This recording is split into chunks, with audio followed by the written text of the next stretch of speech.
Hi there, it's Ruth here once again, and I hope you're doing wonderful wherever you are, and I hope you're also keeping safe. Today we are going to cover a solar PV system installation in Katani, Machakos County, Kenya of course. So this solar PV installation is going to power 2 residential houses and a hatchery. So stay tuned for the end result. Don't forget to subscribe to our channel, leave a thumbs up, and if you want to get notified every time we publish, don't forget to click the bell icon down below.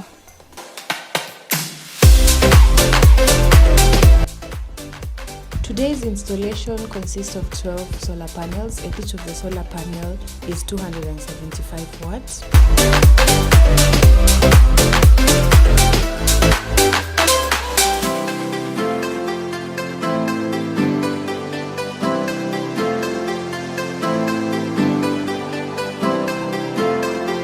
So right here is where we have the inverter and the batteries. We are going to have 12 batteries, and each of the battery is 12 volts, 200 Ah. Connection is complete. The energy is coming from the solar panels, it's charging the batteries, and the same energy is also being used in the residential houses. Right here we have the incubators that are going to be powered by the energy from the solar panels.